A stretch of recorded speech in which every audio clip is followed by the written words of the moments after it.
I have met over the course of my academic career many individuals with, get this, PhDs in entrepreneurship that have never run a lemonade stand.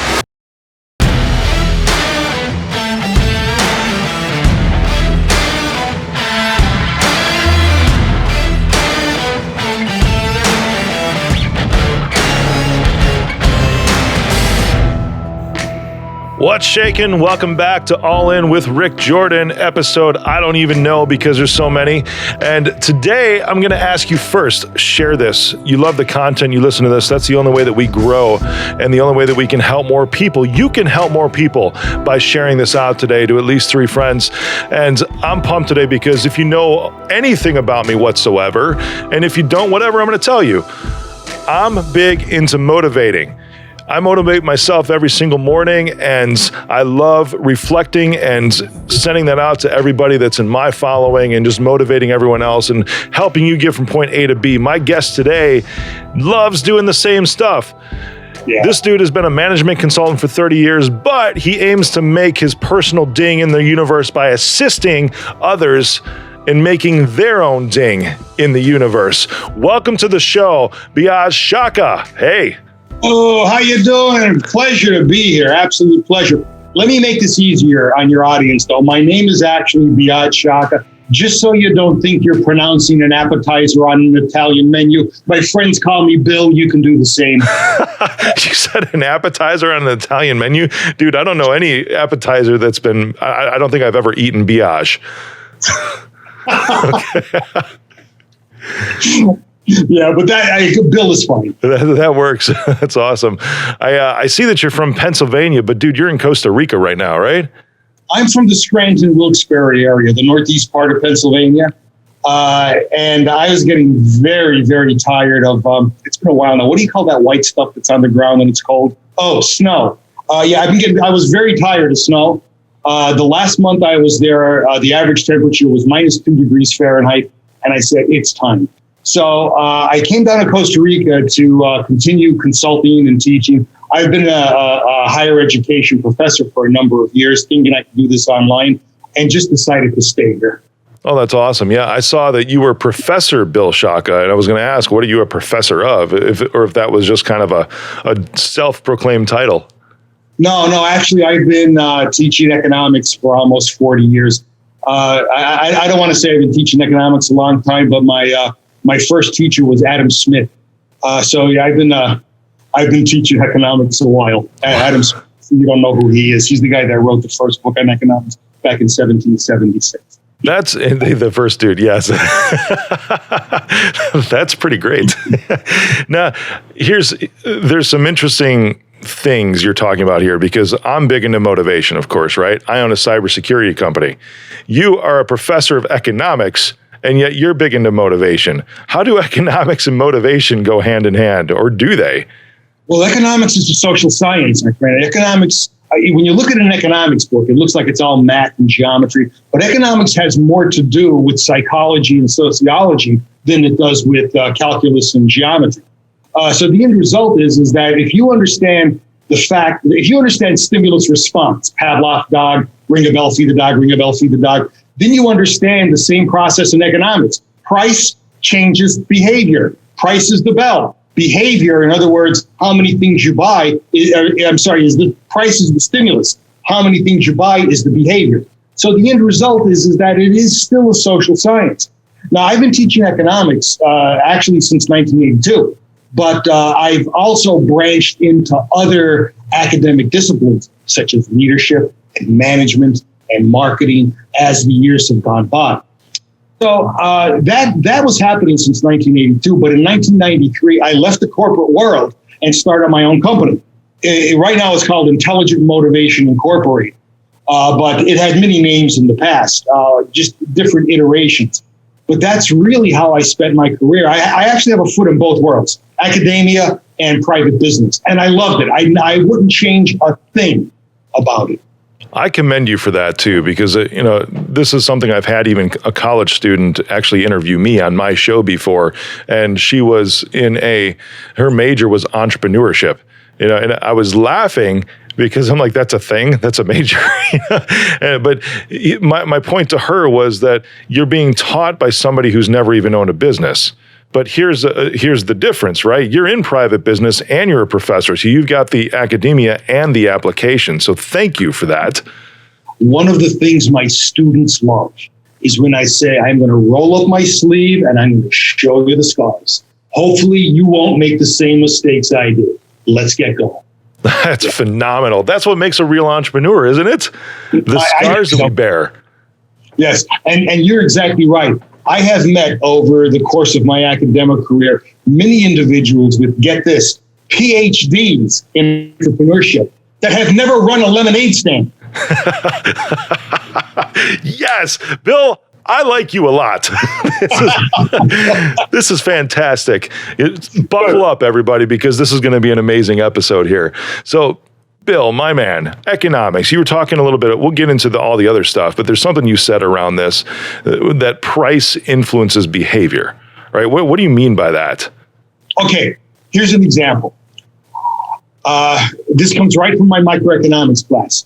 Let's say lettuce sells for about $1 a head, and you buy 2 heads of lettuce a week. So you go into the store with your cart, you look up, and there it is, lettuce, $1 a head. That's the stimulus. Here's the behavior. There's a head of lettuce in each hand. Okay? Stimulus, dollar, response, 2 heads of lettuce go in the cart. Now, the stimulus changes. Let's say the stimulus now is lettuce is $2 a head. Does the behavior change? Maybe, maybe not. It's social science. It's based on behavior. You could look at that $2 a head and say, oh, damn, but I'm a lettuce lover. I have to have my 2 heads of lettuce a week so the behavior doesn't change. Or you might say, oh, that's a little steep for me. I'll spend $2, but I'm only going to go in for 1 head of lettuce. Or you might get an individual to say, $2 for a head of lettuce. I'm going to buy 4. It must be organic. So there's various stimulus that have to do with the response. That's how it works. That's so intriguing. There's one of my coaches, one of my mentors years ago, I'm talking 8-9 years ago, because in managed services, IT managed services, right? I've always done one single plan. That's it. It's a fixed fee, and they pay a certain amount per month that never changes, dependent upon the amount of people and the amount of devices that they have there. But I was always in the effect of, in this industry, there's usually like tiers, right? You get like the silver, the gold, and the platinum. And there were different things that were included in each one. And from a sales perspective, social science, right? I could never bring myself to say, hey, because I would always sell for the top, right? Because that was the most margin. It was the highest revenue. And I would say, hey, this is what you need, right? And I could never have those lower tiered plans because I couldn't say to my prospects, here's what you really need. I've designed this. We're the best that's around. We know this because I've been in this industry for 20 years. I know what you need. And this is a collection of everything that you need. But then in this industry, there's a lot of people that will say, but when they say no to me, I want to be able to sell down, which is a concept in sales, right? Because it's lower priced. But I couldn't, this was me. I was that organic guy, right? From a sales perspective, the organic lettuce guy, to where I couldn't say, oh, no problem. You don't want to spend that much? I'll give you my crappy bronze plan instead. Does that work for you? Even though I know it's not going to do anything for you, at least I'm still making money. I couldn't cross that threshold, man, to just try to give the consumer what they wanted for their price point and then have them be pissed at me later on. Interesting. But an approach you could have taken was, I have an entry-level plan for you that I will at least introduce our services to you. It may not have all the options that you're looking for, but at least it will show you what we can do, and I'm here to help. I like that. I like that approach, my man. And then my coach around this too, because he talked a lot about packaging and pricing. And for the most part in my industry, like I was on a call the other day with a potential acquisition because I'm acquiring 50 to 70 other IT firms over the course of the next couple of years. Over the next 2 years, we're going public here. Our IPO is coming up. And in these acquisitions, I'm having these conversations already with prospective targets. And this guy comes on board, he owns an IT firm right now, and I'm talking to him about valuation, right? The metrics that go into how much his company is worth. And he looks at me and he goes, "You're an IT guy?" I'm like, "Well, yeah, I cut my teeth in that 20 years ago working with Marilyn." She's like, he goes, "You don't talk like one." Because I'm talking economics, I'm talking business, I'm talking financials, which was even above his head in that time period. But that's the scenario with most of this industry, is that they don't understand the business concepts or the economics of what we do. So my coach, the way this was years ago, again, remember 8 or 9 years ago, he would teach a lot about packaging and pricing, because packaging and pricing is just mind-blowing to most. They don't know how much they charge, and most of them will undercharge for what their value is, because they're coming off of working for somebody else, making $80K a year and just thinking, I just need to cover what my salary is, rather than building a company. So they don't know how to structure this with their margins or cost of goods sold. So he would say, here's how you figure out your costs. Then you want to have a high margin. Here's a good margin for top of class in this industry. And then he went on beyond that and he goes, then you set your price to whatever the market will bear. Coming back to social sciences again, right? When it comes to economics. So you're talking about the heads of lettuce, right? When you set your prices to whatever the market will bear, are you starting to exclude someone? Because in your example with the lettuce, you referenced 3 different crowds, but all 3 of those demographics still purchased. Mm-hmm. Well, you're always excluding some of the market. If you think about it, we talk about supply and demand as one of the cornerstones of economics. Demand comes from us, consumers. Supply comes from the businesses. If you think about it, what do demanders want? They want everything for free. What do suppliers want? They want to give you nothing and charge you everything. So consequently, what you have here are 2 very, very diverse ways of looking at a situation. The market will determine what the correct price and quantity should be. Ultimately, what you're doing is you are fighting an economic war, and the battlefield is called a market. So consequently, when you say, what will the market bear? That's the battlefield. On one side, you have suppliers. The other side, you have demanders, and they're shooting at each other. And eventually, they hold up the white sign of surrender or truce. That's called equilibrium. Is there a magic wand? I know what your answer, to find where that threshold is, to where you don't raise your prices too much, to exclude too many people, and you actually can't close the business? You're getting a little bit into philosophy there. You're getting into economic theory. There's a difference between knowledge, wisdom, and philosophy. Like, knowledge is knowing that tomato is a fruit. Wisdom is knowing not to put it in a salad. And philosophy is contemplating whether ketchup is actually a smoothie. Dude, your one-liners are awesome. The end result, I have a lot of years to say them, but the end result is that equilibrium is really never reached, because there are forces of change called the determinants of demand and the determinants of supply that are constantly shifting them. You know what our job is as astute business people? Keep plugging. Amen. Amen. There is a point, too, where a lot will tend to give up because they don't reach that. I'm with you. I feel that it is a sense of imbalance. There's a certain thing to premium pricing, too. And it's that's your organic lettuce people. And that's the position that I've always taken, which is why I've never had those entry-level plans, as we were talking, is because I just didn't want to be seen as somebody for everybody. So that's a philosophical or social science part of it, too. Well, that's your personal perspective. For sure. You got it. Now, if you were able to get over that personal perspective, what you might do is increase your market share by 25 or 30%. But that's up to you. It's no choice. That's an interesting concept, because this is something that I've toyed around with, too, is coming out with that entry-level product and putting it at a price point to where the masses could adopt it, almost making it a commodity. At least a portion of those deliverables becoming a commodity, and then capturing a large percent of the market with that commoditized product or service. And when I do that, I've almost even wanted to place it under like a different brand, right? Just because I didn't want to tarnish, like if you look at Apple, for example, right? Apple does have an entry-level phone, right? They've got and every year when they have the premium priced phone that comes out, like the Apple iPhone 12 Pro, they will reduce the 11 Pro in price and say, hey, this was last year's model, and you can get it for a little less money. But we still have this entry level one over here, but the entry level one is still $600. It's still way up there in price versus like an Android that you can buy off of Amazon for $99 or whatever it is, So they do that in a way to say, here's our entry level, but it's still a premium product, still under their same brand. It's an interesting concept because I noticed these other premium brands doing things like that to where it's like, I have entry level, but it's still premium. Yeah, and if you look at the Pro, Apple 12 Pro versus the Apple 12 and so forth, this is something that we call demand curve pricing. What we do is there's a large swath of the market above the equilibrium price that we simply are not.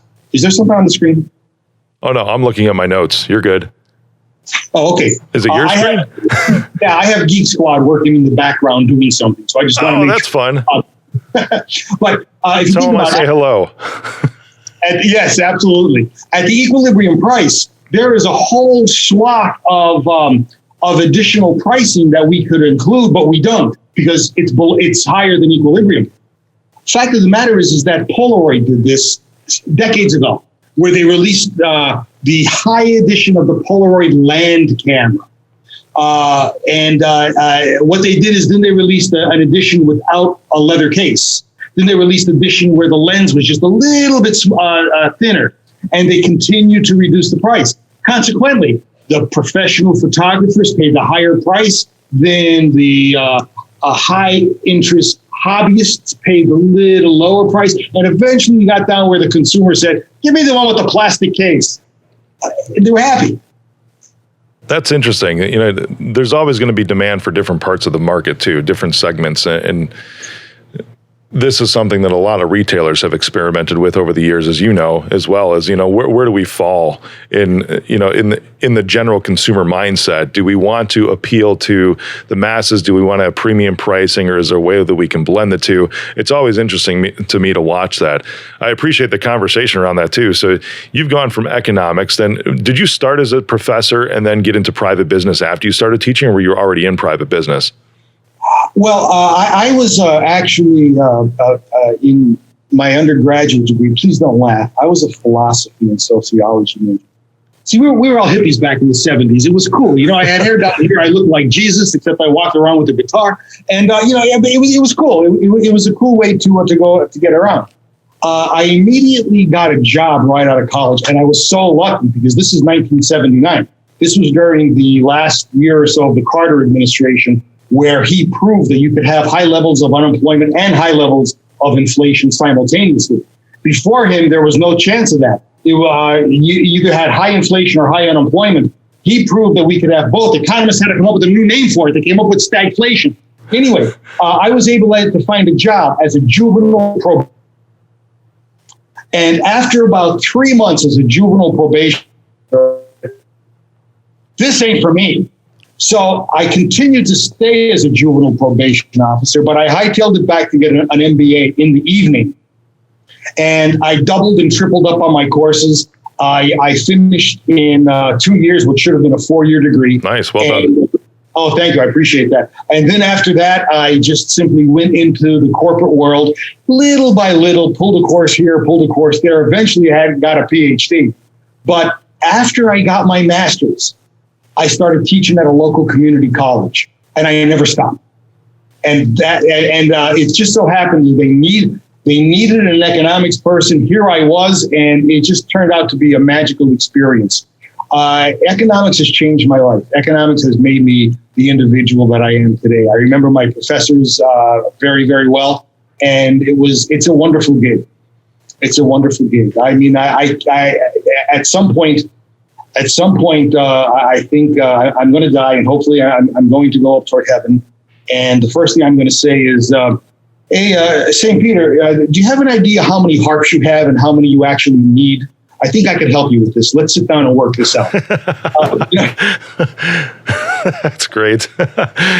So when Jimmy Carter was president, I was 1 year old. And that was the last part of his presidency. I remember learning about the stagflation because right now in our economy, I was just reading this morning in the journal that this made me laugh to begin with just because of the phrasing. I love the phrasing of journalists. I don't know if you appreciate their humor or their lack of humor, whatever way you want to look at it.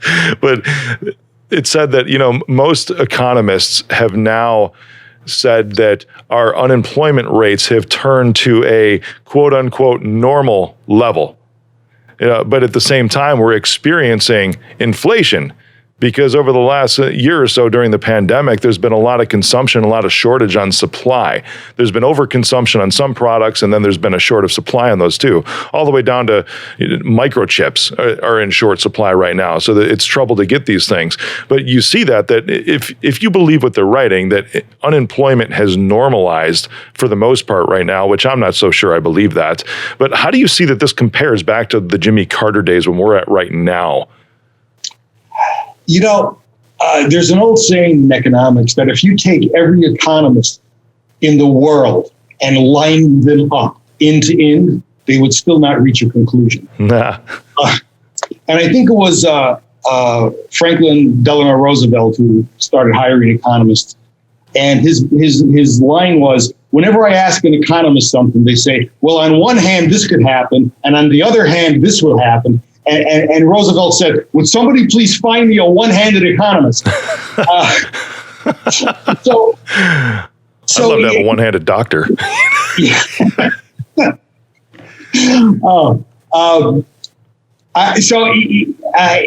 Who knows how it actually affects what happened with Carter? There's just no way of actually knowing it. I will tell you this, though. I guarantee you that if I gave my opinion, and that if you played this for the American Economic Association, there would be 50% of them that agreed and 50% that didn't.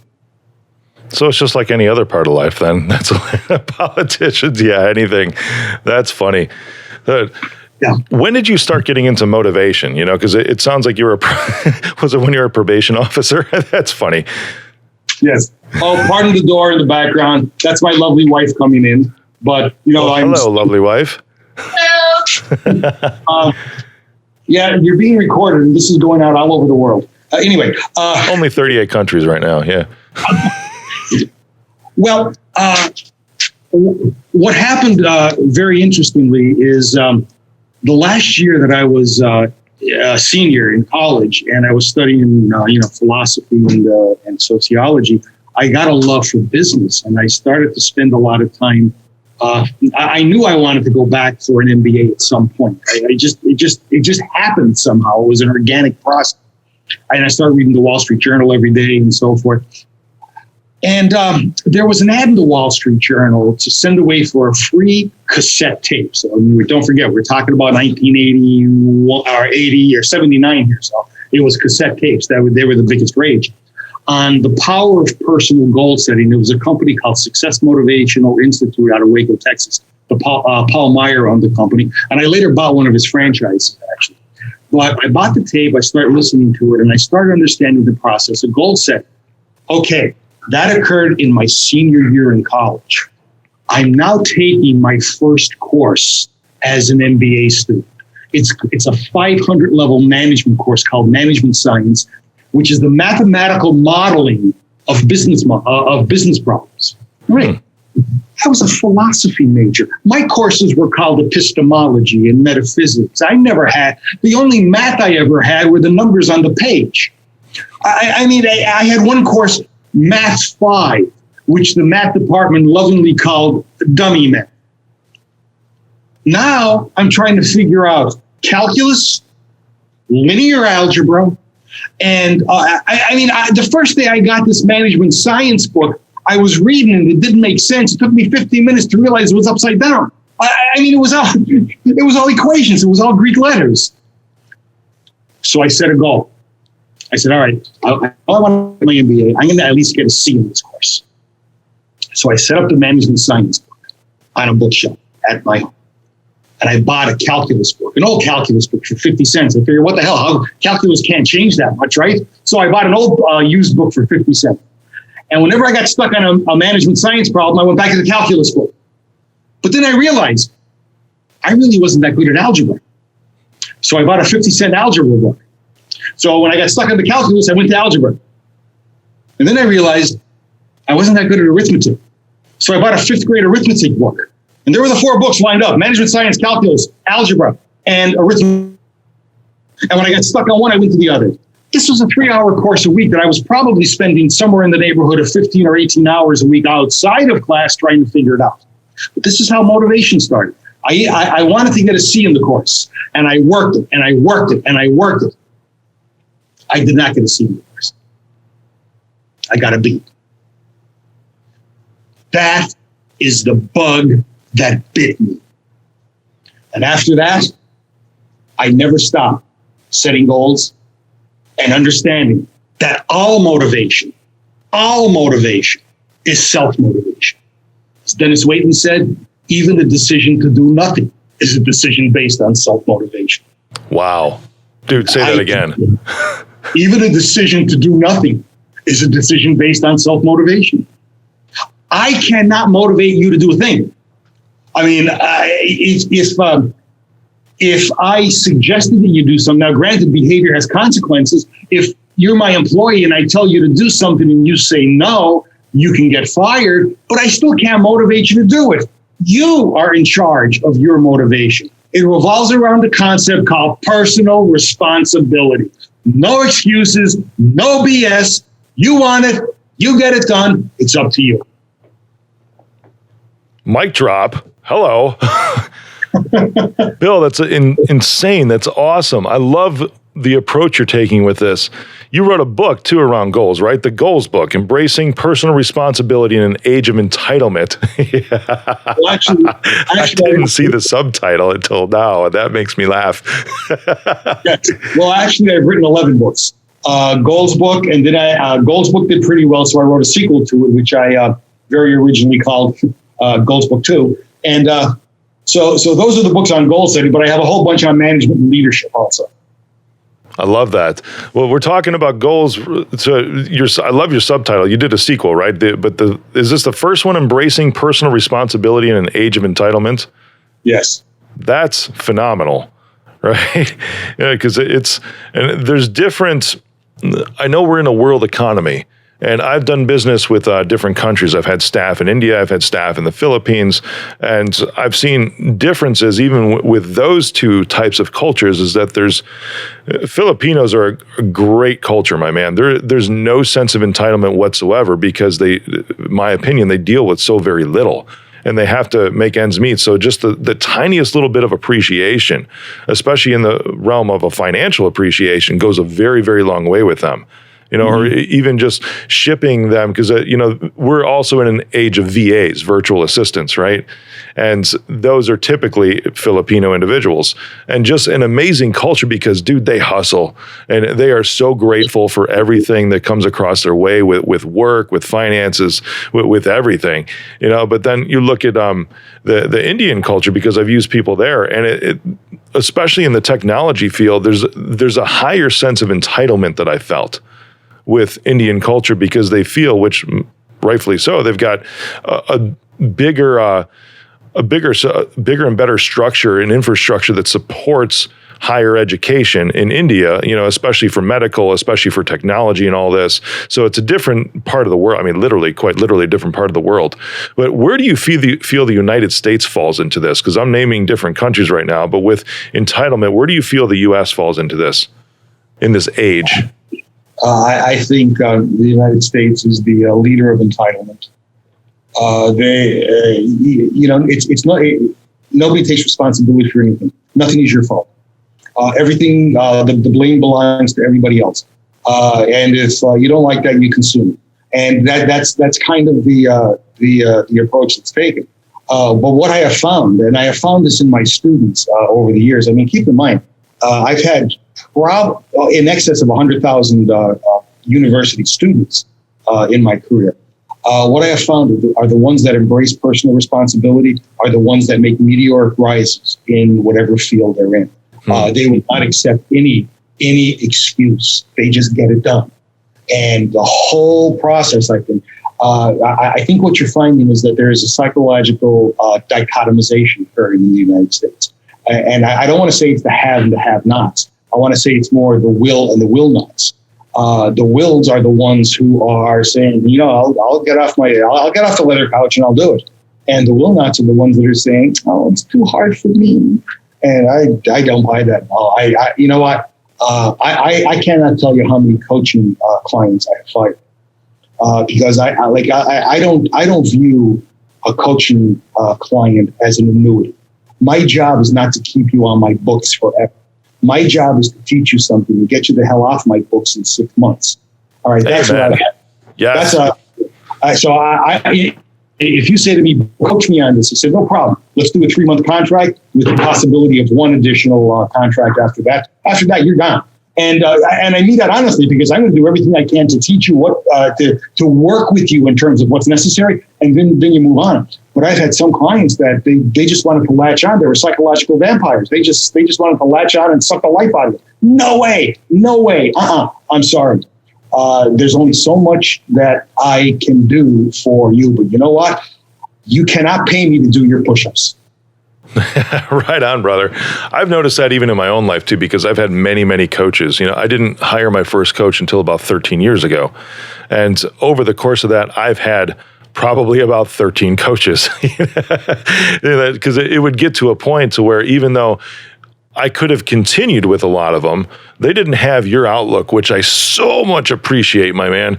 Because even when I'll mentor people, right? And I don't have a structured program around this. I just sort of do it when I do it, and just fill them full of knowledge. I don't want to have to stand there with them forever. I don't want to, because that means that they're not making progress, right? Which they're not owning the personal responsibility, which shifts back to what you were talking about. Is an entitlement? I don't know, but specifically around when you said that you can't motivate anybody. When you get to that point to where you're like, hey, I've given you all I can from a knowledge perspective. I've called out all of your behavior irregularities. Where do you go from there to get them up off that leather couch to actually do something about it? There's an interesting rub, and I'm glad you brought that up, because managers and leaders in my live face-to-face training all the time say, wait a minute, part of my job is to motivate my people. You're telling me that all motivation is self-motivation. So then what's my job in terms of motivation? And the answer is quite simple. I cannot motivate another person to do anything. But my responsibility revolves around creating a climate of motivation so they can motivate themselves. That's the rub. That's what we need to do as individual leaders and managers, as executives, as people that are responsible for other people. If you can't, you can't motivate them. Create a climate of motivation and let them motivate themselves. If they do, you got a winner. If they don't, they're deselecting themselves for continued work. We got straight truth bombs going all over the place here. Bill, you're amazing, my man. So I appreciate that. So when you create this climate of motivation to where people can self-motivate, right? Do you give them tools to do this? Is it here? How do you set goals? How do you create that environment so that everyone feels free and open to say, where they can look around and be like, well, that person's moving, that they're doing good things, that other person's moving, they're doing good things. What am I not doing? Why am I standing still? But now there's tools to help me move myself and motivate myself from this point to another point forward. Well, again, now we're getting into the world here of leadership, more specifically applied leadership, and that's fine. But the tools are really your behavioral repertoire. I'll give you a few examples. You want to create a climate of motivation? Then act like you're talking. Make sure your actions are congruent with what you're saying. Give you an example. I was doing some consulting work in a company, and the sales manager was going ballistic as to sales expenses. He told the salespeople that they had to cut back on lunches, they couldn't take clients out for dinners, et cetera, et cetera. Well, after the meeting, a couple of the salespeople saw the sales manager at a bar, and he was having a martini, The way out, he paid for the martini with his corporate credit card. His actions and his behavior were not congruent. That spread like wildfire through the company. And the end result was, the guy never got fired for that, but what happened was he lost tremendous amounts of face. He lost tremendous amounts of credibility by bloviating at one point, but acting in a different way. So you want to create a climate of motivation? Make sure your behaviors and your what you're saying and how you're acting are congruent. That's one of the first things you could do. Here's something else you could do. As a leader, you want to create a climate of motivation? Ask questions. Don't just talk. You're not a leader to basically continuously give information. Get information, process it, and then give it back. Listen before you do, and ask questions, then listen, then work with the individuals in terms of making the process better. See, this is not difficult stuff, Rick. What makes it difficult is this thing that gets in the way, this big, solid 5-foot mass that we call ego. And we can't seem to break through it. Because so many individuals say, well, I've been promoted for a reason. It's obviously my wit, charm, and good looks. Therefore, I'm going to. And they're the ones that make the worst managers, the worst leaders, the worst executives, because all they want to do is speak from on high. Think about this in terms of strength. The most powerful body of water on the planet is the ocean. If I said, which body of water is the leader of all bodies of water, you'd have to say, well, it's the ocean. It's the most powerful. Tsunamis and whirlpools and so forth. Why is the ocean so powerful? Because it's below all of the other bodies of water. All the other bodies of water trickle into the ocean. If a leader adopts that philosophy and stays below their employees, listening to them, understanding them, doing what they can to glean information from them, they're going to be a better leader, man. They're going to be the ocean. Man, dude, that's a strong place. That's a strong position to end with here, because you're blowing my mind today, for real. You've got so much. You talk about the 7 principles of a high-octane leader, right, in your books. You have how many books now? 11? Is that right? Yeah, 10 or 11. That's incredible. So intelligentmotivationinc.com. That's where you can find Bill.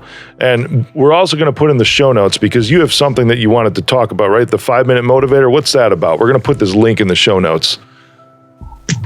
I record a video every morning. Matter of fact, here's my program notes for it. The video is released on YouTube. So I have a YouTube channel. But then I also have something called the 5-minute motivator, which is a membership, so that every day you'll actually get the link sent to your inbox.